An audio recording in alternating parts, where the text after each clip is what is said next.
하루가 끝났는데 숨 쉴 힘조차 남아있지 않다고 느껴본 적 있으신가요? 자기 자신을 마지막 한 방울까지 조각내어 다른 사람들에게 모두 나눠주고 정작 자신을 위해서는 아무것도 남지 않았다고 느껴본 적은요?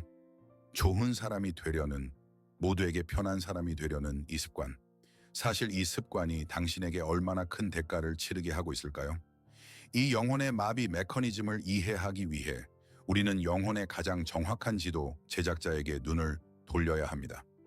칼 융은 우리가 다른 사람들을 위해 쓰는 이 이상적이고 사회적으로 인정받는 가면을 페르소나라고 불렀습니다. 그리고 가면 아래에 살아있는 얼굴이 있다는 것을 잊었을 때 우리가 치르는 그 거대하고 보이지 않는 대가를 설명한 사람이 바로 그입니다. 앞으로 1시간 동안 우리는 이 문제를 단순히 분석하는 데 그치지 않을 겁니다. 우리는 그 숨겨진 코드를 해독할 것입니다. 당신은 왜 자발적으로 자신의 에너지를 내어주는지 이해하게 될 것입니다. 인정을 받기 위해 정확히 어떤 영혼의 일부를 희생하고 있는지 알게 될 것입니다. 그리고 가장 중요한 것은 이 에너지를 자신에게 되돌릴 명확한 길을 보게 될 것이라는 점입니다. 만약 세상과 맺은 이 불리한 계약을 파기할 준비가 되셨다면 우리의 내면으로의 여정은 시작됩니다. 바로 지금 잠시 속도를 늦춰봅시다. 그리고 하루의 끝에 찾아오는 그 특별한 고요함에 귀를 기울여 봅시다. 텅 빈 집의 외부적인 고요함이 아니라 내면의 고요함의 말입니다. 불과 몇 시간 전만 해도 삶이 들끓었던 가슴 속의 그 공허한 메아리에 귀를 기울여 봅시다. 이것이 바로 그 조용하고 깊은 피로감입니다. 긴 산책 후에 기분 좋은 근육통과는 다릅니다. 이것은 일에서 오는 피로가 아니라 끊임없이 무언가가 되려는 노력에서 오는 피로입니다. 세심한 아들이 되는 것, 이해심 많은 친구가 되는 것, 믿음직한 동료가 되는 것, 유쾌한 대화 상대가 되는 것. 하루 종일 짓고 있던 미소는 문득 무겁고 굳어버린 가면처럼 느껴지고 그 아래에서는 당신조차 알지 못했던 긴장감으로 얼굴 근육이 쑤셔옵니다. 당신 안에서는 멈추지 않고 복잡한 메커니즘이 작동합니다. 말을 내뱉기 전에 모든 단어의 무게를 재는 내면의 계산기 말입니다. 그 계산기는 끊임없이 질문을 던집니다. 이건 어떻게 들릴까? 이게 누구를 상처 주지는 않을까? 내가 거절하면 나를 어떻게 생각할까? 이 깨지기 쉬운 조화를 유지하려면 지금 어떤 버전의 나를 보여주어야 할까? 이 메커니즘은 너무 오랫동안 작동해 와서 당신은 더 이상 그 소음을 알아차리지 못합니다. 당신은 오직 그 결과만을 알아차릴 뿐입니다. 저녁이 되면 에너지 계좌의 장어가 0이 되는 것을 말이죠. 당신은 완벽하게 조율된 악기, 마주치는 모든 사람이 자신의 멜로디를 연주할 수 있는 귀한 바이올린입니다. 당신 자신만 빼고요. 당신은 모임의 중심이었지만 집에 돌아왔을 때는 완전히 텅 비어버렸습니다. 당신은 다른 사람의 문제를 해결해 주었지만 정작 자신의 문제를 생각할 힘조차 남아있지 않습니다. 당신의 에너지는 화폐와 같아서 요청하는 모든 이에게, 영원히 가난한 모든 이에게 나눠주다 보니 하루가 끝날 무렵에는 완전히 굶주린 상태로 남게 됩니다. 그리고 아마 이 말을 들으면서 당신은 익숙한 수치심에 찔리는 듯한 느낌을 받을지도 모릅니다. 당신은 그저 나약하고 줏대 없으며 위선자일 뿐이라고 속삭이는 내면의 비판가의 목소리 말입니다. 바로 여기 이 자기 비난의 지점에서 우리는 멈춰야 합니다. 만약 이 설명에서 자신의 모습을 발견했다면 이것을 알아두십시오. 당신은 나약하지 않습니다. 당신은 위선적이지 않습니다. 당신은 생존의 대가입니다.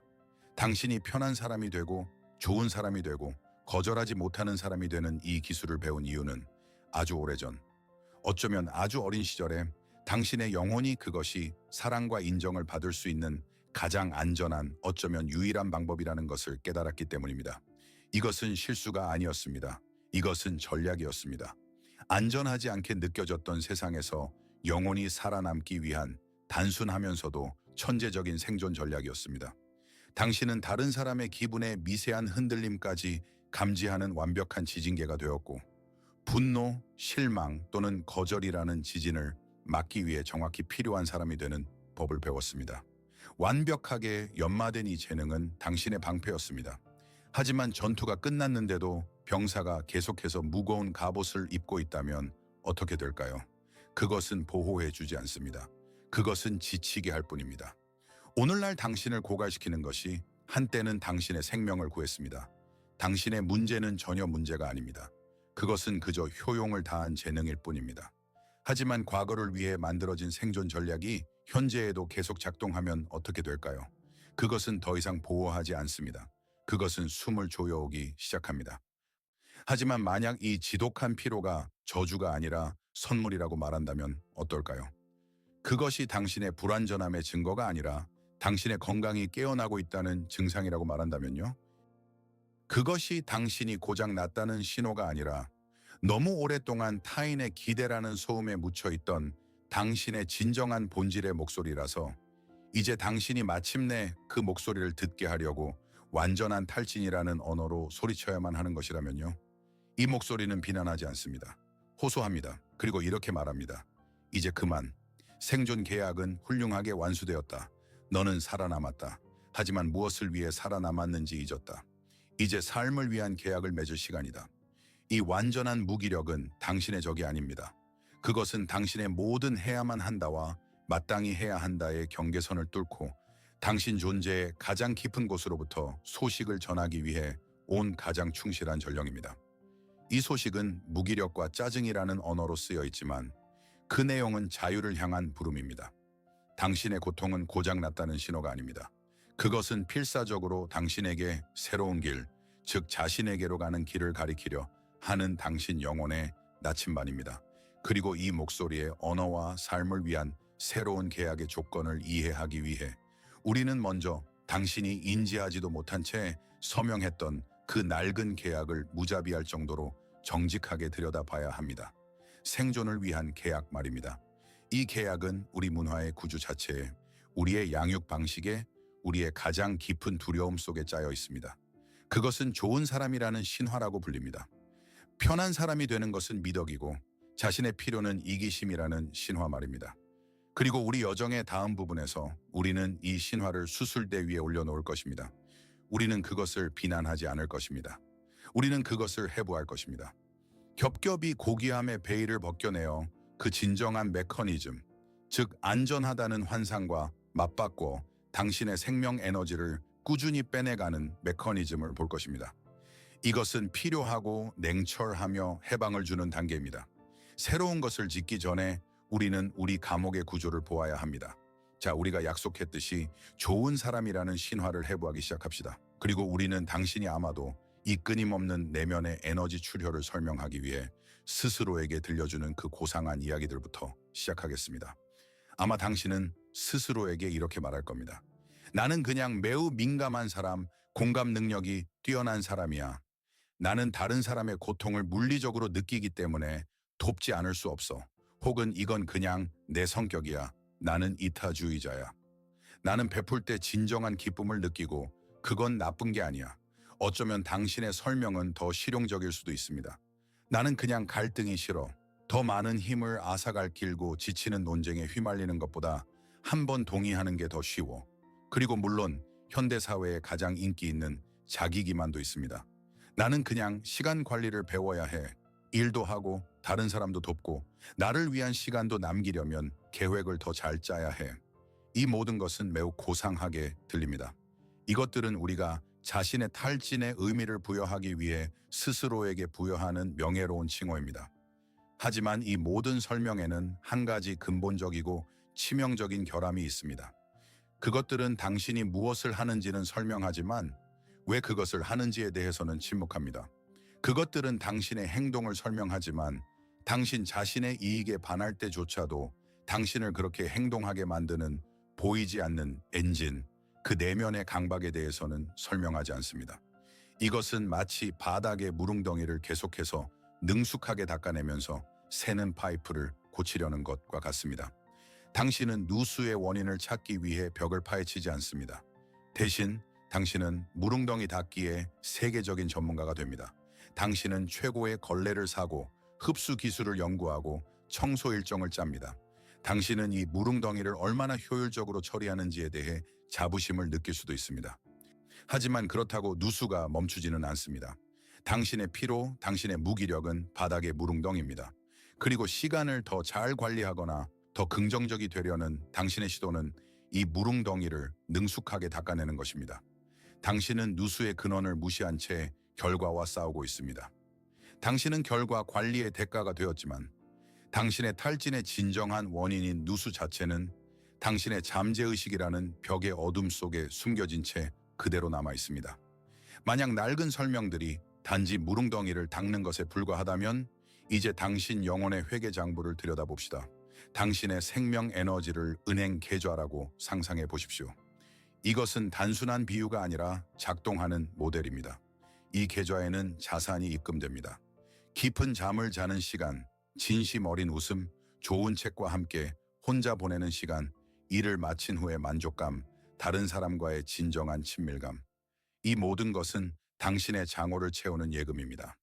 이러한 맥락에서 당신의 만성 피로는 문제 자체가 아닙니다. 그것은 단지 당신의 내면 은행으로부터 온 당신의 계좌 장호가 0이거나 심지어 마이너스라는 정직하고 공정한 알림일 뿐입니다. 그것은 계기판의 빨간 불로 주의 연료 수준이 치명적으로 낮습니다라고 말하는 것과 같습니다. 당신의 무기력, 당신의 짜증, 당신의 기쁨을 느끼지 못하는 무능력은 당신의 적도, 당신의 결함의 징후도 아닙니다. 그것은 단지 당신이 너무 오랫동안 에너지 대출로 살아왔다는 것을 보여주는 정직한 계좌 명세서일 뿐입니다. 그렇다면 좋은 사람이 되려는 당신의 습관은요? 당신의 거절하지 못함은요? 모든 모서리를 둥글게 만들려는 당신의 노력은요?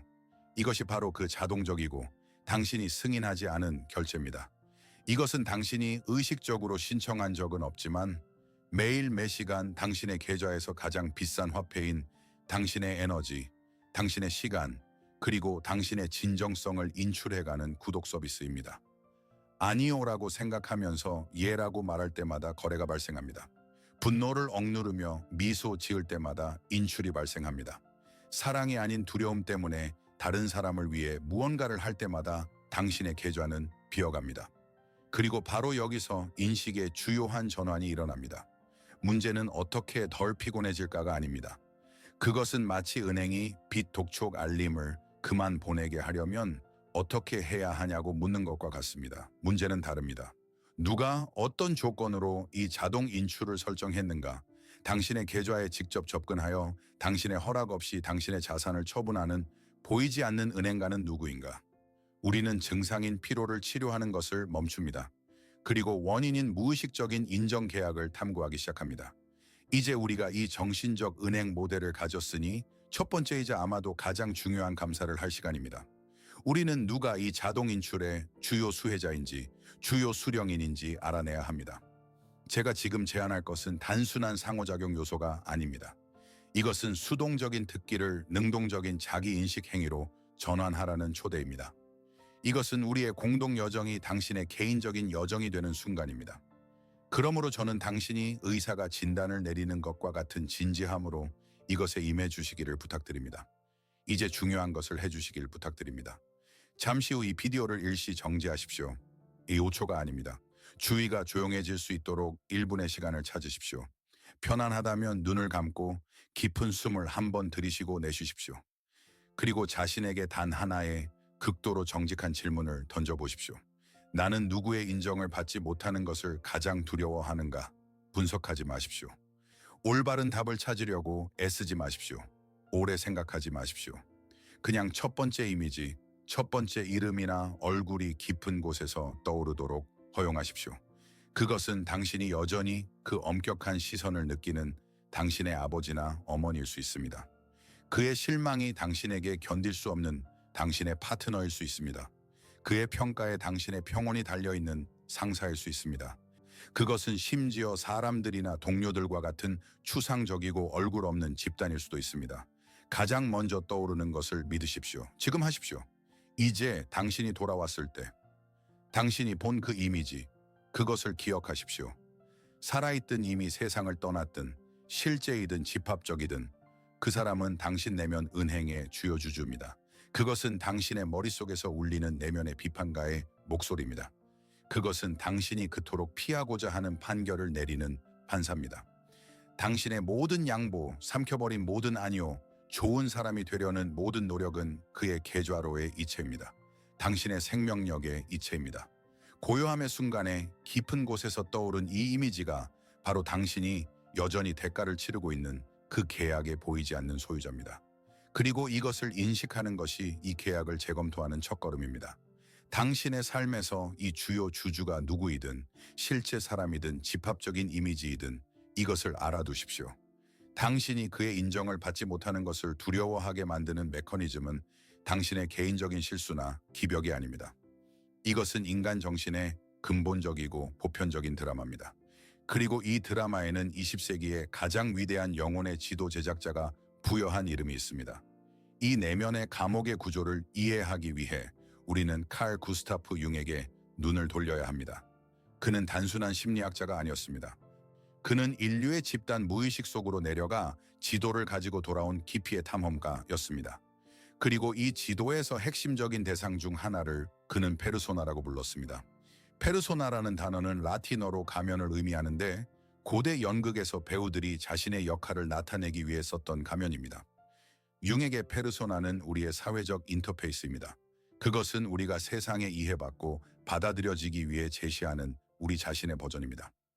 직장에서의 유능한 전문가, 집에서의 사랑 많은 부모, 친구들 사이에서의 재치 있는 친구 역할입니다. 그리고 이것 자체에는 아무런 문제가 없습니다. 페르소나는 복잡한 사회 세계를 항해하는 데 절대적으로 필요하고 건강한 도구입니다. 그것은 우주 비행사를 열린 우주에서 보호하는 우주복처럼 거친 외부의 영향으로부터 우리의 취약한 내면의 본질을 보호합니다. 하지만 비극은 여기서 시작됩니다. 동일시의 비극입니다. 그것은 우리가 가면을 너무 오래 써서 그것이 가면이라는 사실을 잊어버리는 순간에 일어납니다. 우리가 바로 이 역할이라고 믿기 시작할 때입니다. 무대 위의 배우가 자신의 캐릭터와 너무나 하나가 되어 분장실로 돌아와서도 화장을 지우지 못하고 혼자 남았을 때조차 연기를 계속할 때입니다. 그는 자신의 진짜 얼굴이 무엇인지 잊어버립니다. 그리고 바로 이 망각의 순간에 당신의 가장 유용한 도구는 소리 없이 당신의 가장 완벽한 감옥으로 변하기 시작합니다.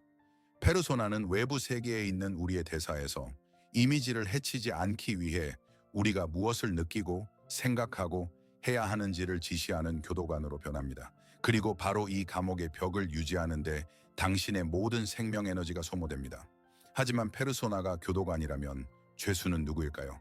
이 질문에 답하기 위해 융은 우리를 내면 궁전에 빛나는 접견실에서 가장 깊고 어둡고 잊혀진 지하 감옥으로 내려가도록 초대합니다. 그는 우리의 정신을 단일한 전체가 아닌 거대하고 살아있는 왕국으로 상상해 보라고 요청합니다. 이 왕국의 국경에서 그 대사관과 외교 리셉션에서는 당신의 외무부 장관이 통치합니다. 이것이 바로 당신의 페르소나입니다. 그는 흠잡을 데 없이 옷을 입고 그의 말은 정제되었으며 그의 미소는 합의를 이끌어내기 위한 완벽하게 보정된 도구입니다. 그의 주된 유일한 임무는 당신의 왕국을 외부 세계의 최상의 모습으로 대표하는 것입니다. 그는 동맹 우정을 맺고 무역 협정 업무 계약에 서명하며 가장 중요하게는 당신의 왕국을 문명화되고 친절하며 신뢰할 수 있고 강한 이미지로 유지합니다. 그는 의정과 예절의 대가입니다. 그는 다른 왕국들로부터 인정을 받고 갈등을 피하기 위해 무엇을 말해야 하고 어떻게 보여야 하며 무엇을 해야 하는지 알고 있습니다. 하지만 모든 왕국에는 왕좌의 방만 있는 것이 아닙니다. 지하 감옥도 있습니다. 그리고 당신 내면 성의 가장 깊은 탑에는 또 다른 강력한 인물이 감금되어 있습니다. 그는 단순한 죄수가 아닙니다. 그는 추방되고 불명예를 안았지만 왕의 합법적인 쌍둥이 형제입니다. 융은 이 인물을 그림자라고 불렀습니다. 그림자는 당신 왕국의 밝은 이미지를 위해 부적절하다고 여겨져 왕좌의 방에서 추방된 모든 것입니다. 그는 사악해서가 아니라 불편해서 감옥으로 추방되었습니다. 그림자 속에는 내 경계가 침범되었다고 말하는 당신의 건강하고 원초적인 분노가 살고 있습니다. 거기에는 사실 자기 보존 본능이며 휴식이 필요해, 자원이 필요해라고 속삭이는 당신의 이기심이 살고 있습니다. 그림자 속에는 당신의 다듬어지지 않은 야망, 당신의 날 것 그대로의 선교, 게으를 권리, 당신의 우렁차고 해방적인 아니오가 숨겨져 있습니다. 그림자는 악이 아닙니다. 그것은 가장 야생적이고 여가되지 않은 형태의 당신의 생명력입니다. 그리고 바로 여기서 당신을 고갈시키는 내전이 시작됩니다. 당신이 외무부 장관과 완전히 동일시할 때 그의 주된 내면적 임무는 그림자를 억압하는 것이 됩니다. 당신 왕국 재정의 막대한 부분, 즉 당신의 유한한 정신 에너지는 도로, 대학, 정원을 건설하는 데, 즉 발전, 창의성, 기쁨, 쓰이는 대신 감옥의 벽을 강화하는 데 사용됩니다. 더 많은 경비병, 들의 방어 기제를 고용하여 죄수의 목소리, 감정 억압을 잠재우는 데 말입니다. 당신의 에너지는 사라지지 않습니다. 그것은 이 내면의 굴라그를 유지하는 대로 방향이 바뀝니다. 그리고 가장 큰 아이러니는 당신의 외무부 장관이 성공할수록 국제 무대에서 더 많은 박수를 받을수록 이 끝없는 내전으로 고갈된 왕국 자체는 더 가난해지고 굶주리게 된다는 것입니다. 당신의 피로는 자신과의 싸움에 탕진된 재정의 파산 경제 보고서입니다. 장관과 그의 추방된 형제 사이의 이 전투는 추상적인 것이 아닙니다. 그것은 매일 수백만 명의 삶 속에서, 부엌의 고요함 속에서, 사무실의 소음 속에서 펼쳐집니다. 그중 하나의 예를 통해 그것이 어떻게 보이는지 살펴봅시다. 에밀리를 만나보세요. 겉으로 보기에 에밀리의 삶은 모범적입니다. 그녀의 집에서는 갓 구운 빵 냄새가 나고 아이들은 항상 단정하게 옷을 입고 있으며 남편은 자랑스럽게 그녀를 자신의 버팀목이라고 부릅니다. 직장에서 그녀는 마감일 전에 당신의 프로젝트를 묵묵히 맡아주는 바로 그 동료입니다. 당신은 가족이 있지만 나는 괜찮으니까요 라고 말하면서요. 그녀는 새벽 2시에 전화해서 하소연해도 들어주는 바로 그 친구입니다. 비록 그녀 자신이 아침 6시에 일어나야 하더라도 부드럽게 고개를 끄덕이며 들어줄 것입니다. 그녀의 페르소나는 보살피는 사람입니다. 그것은 완벽하게 연마되었습니다. 변함없이 따뜻한 미소와 함께 내뱉는 그녀의 대표적인 말은 전혀 어렵지 않아요입니다. 하지만 또 다른 에밀리가 있습니다. 아무도 보지 못하고 그녀 자신도 필사적으로 인정하기를 두려워하는 에밀리입니다. 그것은 새벽 3시에 욱신거리는 편두통으로 깨어나는 에밀리입니다. 의사들은 스트레스 탓으로 돌리지만 사실 그것은 그녀의 억압된 분노가 터뜨리지 못한 울음입니다. 그것은 목가적인 풍경이 아니라 불타는 숲과 사슬을 끊고 도망치는 야생의 자유로운 짐승들을 꿈꾸는 에밀리입니다. 그녀의 그림자가 필사적으로 자신의 힘과 분노를 상기시키려는 꿈 말입니다. 때때로 소셜미디어 피드를 넘기다가 모든 것을 버리고 혼자 산으로 떠난 친구에게 갑작스럽고 타는 듯한 질투심을 느낍니다. 그녀는 즉시 이 이기심에 대해 자신을 부끄러워하며 산이 아니라 자유를 질투하고 있다는 것을 이해하지 못합니다. 절정은 금요일 저녁에 찾아옵니다. 에밀리는 내일 열릴 7살 아들의 생일 파티를 위해 풍선을 불고 있습니다. 그녀는 행복합니다. 그 순간 그녀의 상세계에서 전화가 옵니다. 그의 목소리에는 공황이 서려 있습니다. 중요한 고객이 취소되었고 내일 아침에 프레젠테이션 전체를 급히 다시 만들어야 한다는 것입니다. 에밀리, 주말이고 아들 생일인 거 알지만 우리를 구할 수 있는 건 당신뿐이야. 그녀의 외무부 장관은 즉시 연단에 나섭니다. 그는 의전을 합니다. 그는 좋은 직원과 믿음직한 사람이 무엇을 말해야 하는지 압니다. 그리고 에밀리는 자신의 목소리가 예의 바르고 차분하게 이렇게 말하는 것을 듣습니다. 물론이죠, 마크. 문제 없어요. 다 이해해요. 9시에 사무실에 갈게요. 그녀의 예라는 대답은 수화기 너머로 차분하고 자신감 있게 들렸습니다. 하지만 그녀의 영혼 속에서는 그 순간 무언가가 굉음과 함께 무너져 내렸습니다. 그것은 피로가 아니었습니다. 그것은 차갑고 울리는 공허함이었습니다. 생전 처음으로 그녀의 착함은 그녀에게 한 방울의 자존감조차 가져다 주지 않았습니다. 오직 자신이 강도를 당했고 그 강도에게 금고 열쇠를 직접 건네주었다는 차갑고 명확한 인식뿐이었습니다. 그녀는 천천히 전화를 내려놓았습니다. 불과 1분 전만 해도 축제 냄새가 나던 방 안의 공기는 갑자기 답답하고 생기가 없어졌습니다. 그녀의 손에 들린 밝은 풍선은 조롱처럼 보였습니다. 그것은 그녀의 정신적 계좌가 파산하는 순간이었습니다. 그녀의 희생이 미덕이라는 환상은 먼지처럼 흩어졌고 오직 하나의 질문만을 남겼습니다. 내가 모두를 돕는 사람이 아니라면 나는 누구인가? 그리고 축제 풍선들 한가운데 이 차가운 공허함 속에서 에밀리는 처음으로 자신의 내면적 파산의 진실과 마주했습니다. 이제 당신의 거울을 들여다봅시다. 왜냐하면 에밀리의 이야기는 다른 누군가에 대한 이야기가 아니기 때문입니다. 이것은 당신이 자신을 볼 수 있도록 들려주는 비유입니다. 에밀리의 편두통은 뚜렷한 이유 없이 밀려오는 당신의 만성 피로입니다. 그것은 당신의 허리 통증, 목에 걸린 덩어리, 즉 당신의 몸이 멈춰달라고 애원하는 마지막 필사적인 주장인 모든 신체적 증상입니다. 화재와 야생 동물에 대한 그녀의 꿈은 교통체증이나 가게줄에서 갑자기 터져 나오는 당신의 답답하고 이유 없는 짜증입니다. 그것은 용감한 여행가에 대한 영화를 볼 때 느끼는 당신의 갑작스러운 슬픔입니다. 그것은 잘못 살고 있지만 왠지 자유로워 보이는 사람들에게 느끼는 모든 질투의 찌름입니다.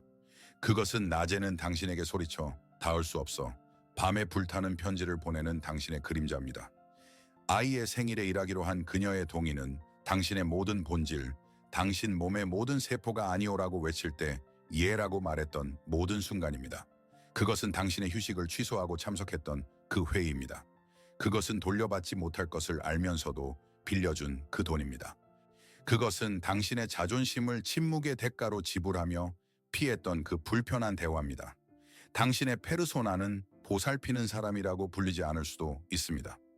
아마도 그 이름은 제 시간에 퇴근하지 않고 자정의 이메일에 답장하는 완벽한 직원일 것입니다. 아마도 항상 들어줄 준비가 되어 있지만 다른 사람을 부담스럽게 하지 않기 위해 자신의 문제에 대해서는 절대 말하지 않는 이해심 많은 친구일 것입니다. 어쩌면 어릴 때부터 약함, 눈물, 의심을 가질 권리가 없다고 주입받은 강한 남자일 수도 있습니다. 또는 분노나 질투와 같은 저급한 감정을 자신에게 허용하지 않는 영적인 사람일 수도 있습니다.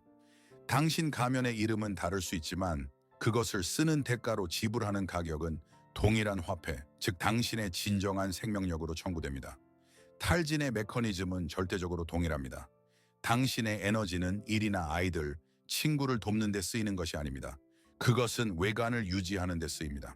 당신이 원하는 모습이 되기 위한 끊임없고 지치는 노력에 쓰입니다.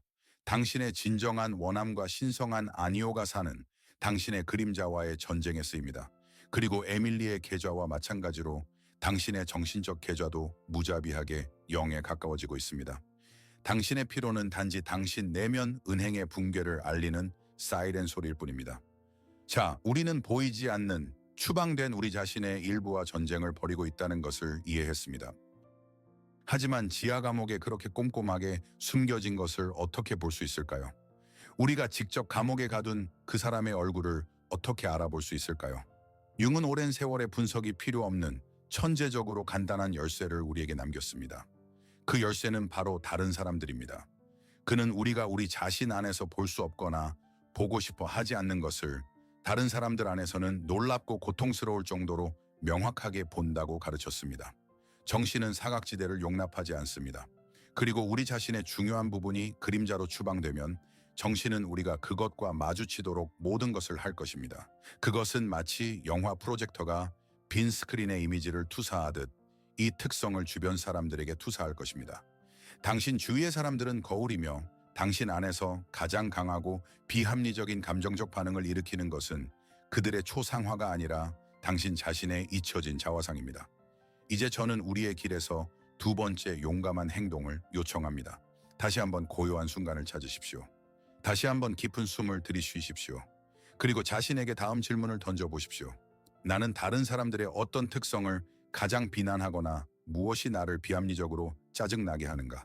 그것은 이기심일 수 있습니다. 게으름, 시끄러움, 지나친 솔직함, 극적인 태도와 끊임없는 불평, 약함, 또는 반대로 당신이 오만이라고 부르는 자신감일 수도 있습니다. 서두르지 마십시오. 그것과 마주쳤을 때 당신을 내면적으로 움츠러들게 하거나 분노로 끌어오르게 하는 바로 그 특성이 떠오르도록 허용하십시오. 당신에게 온 그 대답은 단순한 우연이 아닙니다. 이것은 당신 그림자의 금이 어디에 묻혀 있는지를 가리키는 보물 지도입니다. 융은 우리가 다른 사람들에게서 가장 격렬하게 거부하는 바로 그 특성 속에 우리 억압된 힘의 막대한 부분이 숨겨져 있다고 주장했습니다. 만약 다른 사람의 이기심이 당신을 화나게 한다면 아마도 당신의 그림자 속에는 자신과 자신의 필요를 돌보는 건강한 능력이 갇혀 있을 것입니다. 만약 당신이 게으름을 경멸한다면 아마도 당신의 그림자는 휴식, 멈춤, 성취주의 없는 존재에 대한 당신의 권리를 간직하고 있을 것입니다. 만약 다른 사람의 솔직함이 당신을 짜증나게 한다면 아마도 당신의 그림자 속에는 당신 자신의 말하지 못한 진실과 아니오라고 말할 용기가 갇혀 있을 것입니다. 우리는 다른 사람들에게서 그 특성 자체를 비난하는 것이 아니라 그들이 그것을 드러내는 자유, 즉 우리가 우리 자신에게 거부했던 자유를 비난하는 것입니다. 이 특성을 댓글에 쓰라고 요청하는 것이 아닙니다. 우리 영혼의 지하 감옥은 개인적이고 신성한 공간입니다. 하지만 이 질문이 당신에게 중요한 무언가를 열어주었다면, 이 거울에서 희미하지만 알아볼 수 있는 윤곽을 잠시 보았다면, 저는 당신이 그 특성 자체가 아니라 당신의 인식 행위를 공유하도록 초대합니다. 댓글에 간단한 문장을 써주세요.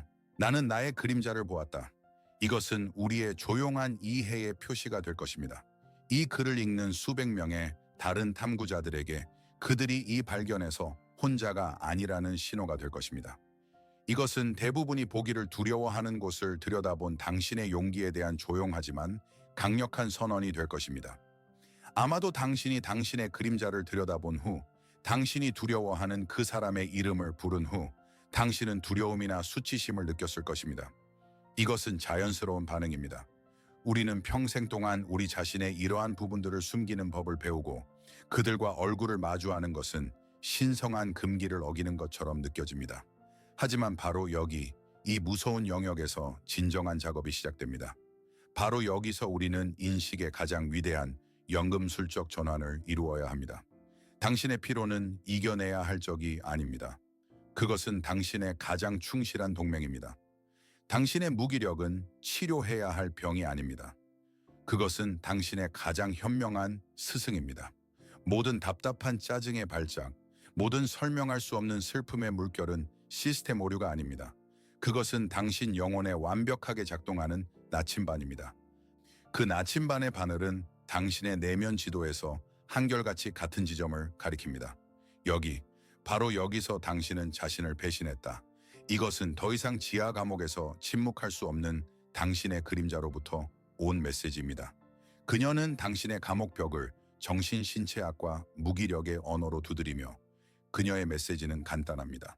내게 주의를 기울여.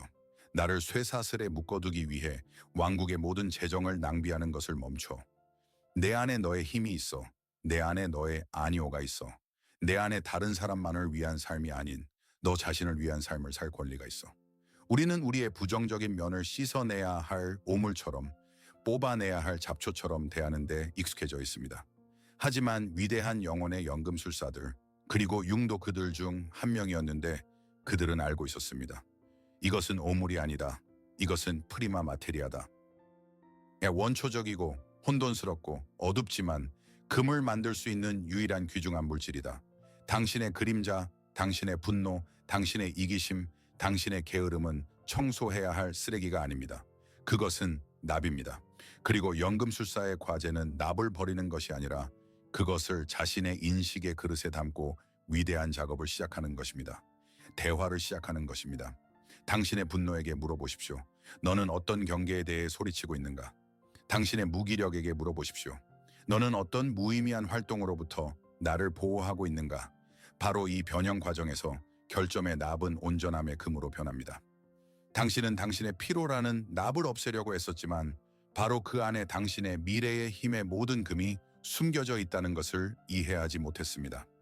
그러니 당신의 증상과 싸우는 것을 멈추십시오. 그것들을 듣기 시작하십시오. 그것들은 저주가 아닙니다. 그것들은 당신 영혼의 가장 어두운 구석에 묻힌 보물로 가는 당신의 개인적인 안내자입니다. 하지만 이 납을 어떻게 금으로 바꿀 수 있을까요? 그렇게 오랫동안 감금해 두었던 그 존재와 어떻게 대화를 시작할 수 있을까요? 연금술사들은 위대한 작업이 외부 세계가 아니라 밀폐된 용기인 아타노르 안에서 일어난다는 것을 알았습니다. 당신의 영혼이 바로 그 용기입니다. 그리고 우리가 가장 먼저 이해해야 할 것은 해결책이 모든 다리를 불태우고 사람들에게 무례하게 굴거나 온 세상에 전쟁을 선포하는 데 있지 않다는 것입니다. 많은 사람들이 처음 자신의 그림자의 힘과 접했을 때 이 실수를 저지릅니다. 그들은 진자가 다른 쪽으로 흔들리게 합니다. 거절 못하는 착한 사람에서 냉소적인 직설가로 변합니다. 하지만 이것은 해방이 아닙니다. 이것은 단지 독재자의 교체일 뿐입니다. 어제는 페르소나가 당신을 지배했고 오늘은 반란을 일으킨 그림자가 당신을 지배합니다. 결과는 하나입니다. 당신은 여전히 자유롭지 않고 여전히 당신의 일부 중 하나의 꼭두각시입니다. 진정한 길은 외부의 투쟁이 아니라 윤기 그림자의 통합이라고 불렀던 조용하고 용감하며 깊이 개인적인 작업에 있습니다. 이것이 무슨 의미일까요? 이것은 나쁜 사람이 되는 것이 아니라 온전한 사람이 되는 것을 의미합니다. 이것은 좋은 사람이 되는 것을 멈추고 진짜가 되는 것을 시작하는 것을 의미합니다. 통합은 추방된 자신에게 시민권을 부여하는 행위입니다. 당신은 당신 내면 왕국의 현명한 통치자로서 사면령을 내립니다. 당신은 당신의 경계가 침범당했을 때 분노할 권리를 인정합니다. 당신은 당신의 자원이 고갈되었을 때 필요할 권리를 인정합니다. 당신은 수천 가지 변명을 생각해낼 필요 없이 나는 원하지 않아라고 말할 권리를 인정합니다. 당신은 이 감정들이 왕좌를 차지하도록 허용하지는 않지만 당신의 내면 평의회 테이블에 합법적인 자리를 내어줍니다.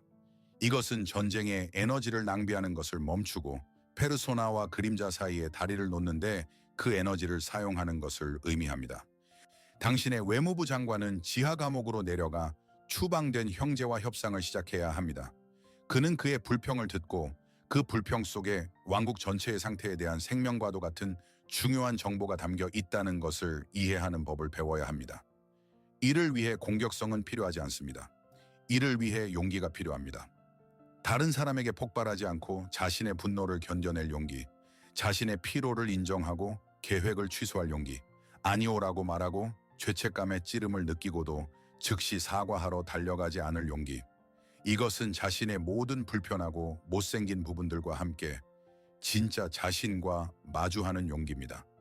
진정한 혁명은 당신이 세상에 아니오라고 외칠 때가 아니라 당신이 처음으로 당신 영혼의 고요함 속에서 당신 자신의 그림자에게 진심 어린 예라고 속삭일 때 일어납니다. 그래, 너도 나의 일부야. 그리고 나는 너의 말을 들을 준비가 되었어. 그림자와의 이 대화, 이 통합 과정은 복잡한 기술이나 깊은 명상으로 시작되지 않습니다. 그것은 단순하지만 혁명적인 행위, 즉 정직한 주의의 행위로 시작됩니다. 당신 영혼의 경제에서 실제로 무슨 일이 일어나고 있는지에 대한 공정한 관찰의 행위입니다. 그리고 이를 위해 우리는 제가 오늘부터 사용하기를 제안하는 매우 강력하고 구체적이며 안전한 도구를 가지고 있습니다. 저는 그것을 에너지 감사 일지라고 부릅니다. 이것은 많은 시간이 필요하지 않지만 극도의 정직함이 필요합니다. 공책을 꺼내거나 휴대폰에 메모를 여십시오. 그리고 다음 일주일 단 7일 동안 매일 밤 잠자리에 들기 전에 단 3가지 질문에 대한 답을 적으십시오. 비난이나 자책 없이 하십시오. 판사가 아니라 중요한 연구를 위해 데이터를 수집하는 과학자처럼 말입니다. 첫 번째 질문. 오늘 어떤 사건, 대화 또는 행동이 나에게 에너지를 주었는가? 어느 순간에 힘이 솟고 영감을 받고 기쁨을 느끼고 평온함을 느꼈는가? 혼자 산책한 것이었나? 특정 친구와의 대화였나? 취미에 쓴 15분이었나? 그것을 적으십시오. 두 번째 질문. 오늘 어떤 사건, 대화 또는 행동이 내게서 에너지를 빼앗아 갔는가? 무엇을 한 후에 나는 텅 빈 느낌, 짜증, 과도한 피로를 느꼈는가? 특정 친척으로부터의 전화였나? 추가 업무에 대한 동의였나? 회의에서 누군가의 기대에 부응하려는 시도였나? 최대한 구체적으로 적으십시오. 그리고 세 번째, 가장 중요한 질문. 오늘 어느 순간에 나는 아니오라고 말하고 싶었지만 예라고 말했는가? 이것은 큰 것일 수도 있고 아주 작은 것일 수도 있습니다. 초대를 거절하고 싶었지만 간 것, 동의하지 않는 의견에 동의한 것, 다른 사람의 책임을 떠맡은 것, 그 순간을 기억하고 그냥 기록하십시오. 이 연습의 목적은 자신을 꾸짖는 것이 아닙니다. 목적은 데이터 수집입니다. 당신은 더 이상 당신의 피로의 희생자가 아니라 당신 자신의 에너지의 공정한 연구자가 됩니다. 며칠만 지나면 당신은 패턴을 보기 시작할 것입니다. 당신은 어떤 사람과 상황이 당신에게 예금이고 어떤 것이 승인되지 않은 인출인지 보게 될 것입니다. 당신은 다른 사람에 대한 당신의 예가 얼마나 자주 자신에 대한 배신적인 아니오인지 보게 될 것입니다. 이 일지는 당신이 매일 자신을 잃어버리는 장소가 붉은 잉크로 표시된 당신의 개인적인 지도가 될 것입니다. 당신은 무의식적인 에너지 누출을 눈에 보이게 만들 것입니다. 그리고 눈에 보이는 것은 더 이상 전능하지 않습니다. 그것은 관리 가능해집니다. 이것은 당신의 에너지의 의식적인 주인이 되기 위한 첫 번째 실질적인 단계입니다. 그리고 당신이 이 일지를 쓰기 시작하고 당신 자신의 눈으로 어디서 누구에게 당신의 삶을 나눠주고 있는지 흑백의 증거를 보게 될 때 당신 앞에는 필연적으로 선택이 놓일 것입니다. 자기 희생이라는 익숙한 편안함과 자기 존중이라는 무서운 자유 사이의 선택입니다. 그리고 이 선택의 순간에 나쁜 사람 또는 이기적인 사람이 될 것이라는 오래된 두려움이 고개를 들 때 저는 당신이 한 가지 근본적이고 해방적인 진실을 기억하기를 바랍니다. 아니오라고 말할 힘은 이기심에서 태어나는 것이 아니라 자기 자신에 대한 깊고 우렁찬 이해에서 태어납니다. 이것은 당신의 몸과 영혼이 휴식을 애원할 때 당신의 휴식권에 대한 예입니다. 이것은 당신이 가진 유일한 비재생 자원인 당신의 시간에 대한 예입니다. 이것은 당신이 다른 사람의 우선순위를 위해 오랫동안 배신해온 당신의 진정한 가치에 대한 예입니다.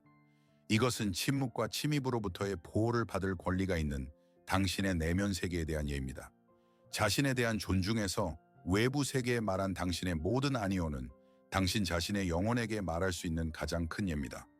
우리는 자신을 첫 번째 자리에 놓는 것이 이기적이라고 배웠습니다. 하지만 이것은 우리 문화에 심어진 가장 파괴적인 생각 중 하나입니다. 다른 사람의 인정을 위해 대가를 치르는 것을 멈추는 것은 공격 행위가 아닙니다. 그것은 가장 위대한 자기 존중의 행위입니다. 당신은 이웃에게 전쟁을 선포하기 위해 벽을 쌓는 것이 아닙니다.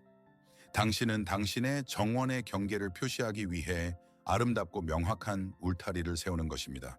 그 정원에서는 오직 당신만이 무엇이 자랄지 결정합니다. 이것은 공격이 아닙니다. 이것은 주권입니다. 그리고 알아두십시오. 당신은 다른 사람과의 관계를 끊는 것이 아닙니다. 당신은 그 관계에서 역할을 연기하는 것을 멈추는 것입니다. 당신은 그들에게 당신의 가면보다 훨씬 더 가치 있는 것, 즉 당신의 진정성을 제공합니다. 당신은 자신과 정직하고 성숙한 관계를 맺기 시작합니다. 그리고 이것은 필연적으로 당신의 사회적 영역도 정화합니다. 오직 당신의 거절하지 못함에만 기반을 둔 일부 관계는 이 정직함의 시험을 견디지 못할 수도 있습니다. 그리고 이것은 비극이 아닙니다. 이것은 치유입니다. 하지만 상호 존중에 기반을 둔 관계들은 더욱 깊고 강해질 것입니다. 왜냐하면 자신과 건강한 관계를 맺지 않고서는 다른 사람과 건강한 관계를 맺을 수 없기 때문입니다. 우리는 이 1시간 동안 긴 길을 걸어왔습니다. 조용한 탈진의 막연한 느낌에서 우리 영혼의 그림자 부분과의 눈부신 만남까지 우리는 정신의 지하 감옥으로 내려갔고 인식의 정상으로 올라왔습니다. 그리고 이제 이 길의 정상에 서서 우리가 지나온 모든 풍경을 바라보며 이 여정의 주된 수정처럼 맑은 결론을 공식화해 봅시다. 그것은 역설처럼 들리지만 그 안에 모든 본질이 담겨 있습니다. 완벽한 삶의 대가는 삶 그 자체입니다. 당신은 흠잡을 데 없는 외관을 짓는데 너무 열중한 나머지 집 자체에 사는 것을 잊었습니다. 당신은 박수갈채를 받는 천재적인 배우가 되었지만 막이 내렸을 때 아무것도 느끼지 못하게 되었습니다. 수년 동안 당신은 당신의 진정성, 당신의 자발성, 당신의 생명력을 안전하다는 환상과 맞바꾸었습니다. 당신은 만약 당신이 편하고 예측 가능하며 거절하지 않는다면 세상이 당신을 건드리지 않고 거부하지 않으며 비난하지 않을 것이라고 믿었습니다. 당신은 당신의 영혼을 대가로 지불하며 외부에서 사랑을 찾았지만 그동안 당신의 모든 내면 세계는 당신이 먼저 그것을 사랑해 주기를 기다리고 있었습니다. 하지만 진정한 안전은 한 번의 삐딱한 시선에 무너지는 다른 사람의 인정으로 만든 성벽이 아닙니다. 진정한 안전은 내면의 중심축입니다. 그것은 누군가의 불인정이라는 폭풍을 견디고 무너지지 않는 능력입니다. 그것은 당신의 가치가 군중의 박수로 결정되는 것이 아니라 당신 존재의 핵심에 내재되어 있으며 아무도 그것을 당신에게서 빼앗을 수 없다는 알미입니다. 바로 이것이 당신의 궁극적인 과제가 당신의 페르소나를 파괴하는 것이 아닌 이유입니다. 그것은 유용하고 필요한 도구입니다. 당신의 과제는 그것의 주인이 되는 것입니다. 가면이 되는 것이 아니라 가면을 갖는 것입니다. 그리고 가장 중요한 것은 그것을 벗을 줄 아는 것입니다. 당신이 집으로, 즉 자기 자신에게로 돌아올 때 그것을 벗는 것입니다. 당신이 사랑을 받을 필요가 없는 곳으로, 당신이 그냥 존재해도 되는 곳으로. 이 지혜는 추상적으로 보일 수 있습니다. 하지만 그 열매는 매우 구체적입니다. 그것들은 당신의 일상생활의 구조 속에서 자라나며 그 맛과 색과 냄새를 바꿉니다. 잠시 이 가능한 미래를 들여다봅시다. 당신이 누군가의 요청에 아니오라고 말하는 나를 상상해 보십시오. 날카롭거나 공격적이지 않고 자신의 자원에 대한 명확한 이해에서 나오는 차분하고 단호한 아니오입니다. 그리고 그 후에 침묵이 찾아옵니다. 이전에는 수시간 동안 죄책감, 자책, 다른 사람의 상처를 머릿속에서 되새기는 내면의 독백이 들끓었던 곳에 침묵이 찾아옵니다. 당신은 그냥 아니오라고 말했고 세상은 무너지지 않았습니다. 그리고 당신은 처음으로 죄책감이 아닌 자유를 느꼈습니다. 당신이 사과하는 어조 없이 정직하게 자신의 의견을 표현하는 대화를 상상해 보십시오. 비록 그것이 다수의 의견과 상반되더라도 말입니다. 당신은 불인정의 징후를 찾기 위해 대화 상대의 얼굴을 미친 듯이 스캔하지 않습니다. 당신은 모든 단어를 부드럽게 하려고 애쓰지 않습니다. 당신은 그냥 당신의 관점을 공유하며 다른 사람이 그것에 동의하지 않을 완전한 권리를 제공합니다. 그리고 당신은 두려움이 아닌 당신 자신의 온전함을 느낍니다. 그리고 마지막으로 저녁을 상상해 보십시오. 이전에는 당신의 탈진의 상징이었던 바로 그 저녁입니다. 하지만 이제 그 안에는 힘이 있습니다. 오랫동안 읽고 싶었던 책을 읽을 힘, 당신을 내면에서부터 불태우는 취미를 즐길 힘, 가까운 사람들과 진심 어린, 억지스럽지 않은 대화를 나눌 힘이 있습니다. 당신이 좋은 파트너가 되어야 하거나 발전해야 하기 때문이 아니라 당신이 진심으로 그것을 원하기 때문입니다. 이것은 환상이 아닙니다. 이것은 마법이 아닙니다. 이것은 당신의 에너지를 자신에게 되돌리는 직접적이고 필연적인 결과입니다. 이것은 당신이 다른 사람의 차를 위한 연료가 되는 것을 멈추고 당신 자신의 차의 운전사가 된 삶의 초상화입니다. 그리고 당신이 시작하는 이 길을 혼자 걸을 필요는 없습니다. 사실 당신은 이미 혼자가 아닙니다. 마치기 전에 당신에게 감사하고 싶습니다. 단순히 당신의 시간과 관심에 대한 감사가 아닙니다. 그 말들은 여기서 일어난 일에 비해 너무 피상적입니다. 저는 당신의 용기에 감사하고 싶습니다. 여기에 머물고 눈을 돌리지 않고 듣고 대부분의 사람들이 평생 무시하기를 선호하는 당신 영혼의 구석구석을 들여다본 용기의 말입니다.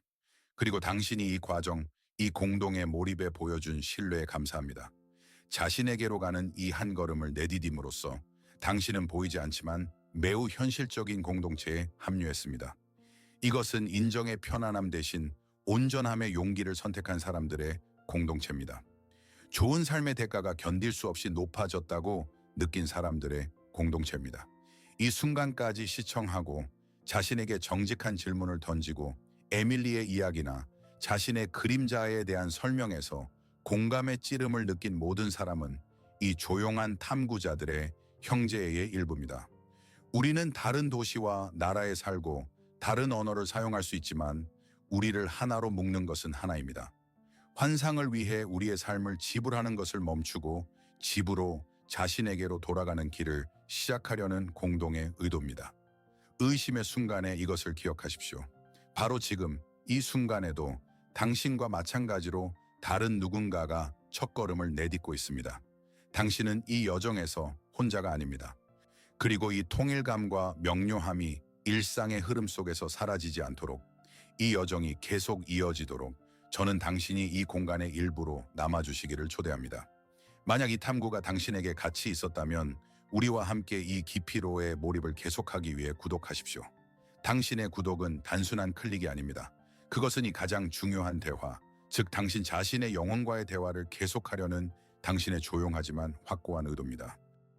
이 비디오 아래의 모든 좋아요, 나는 나의 그림자를 보았다 라는 말과 함께 달린 모든 댓글은 알고리즘을 위한 숫자가 아닙니다.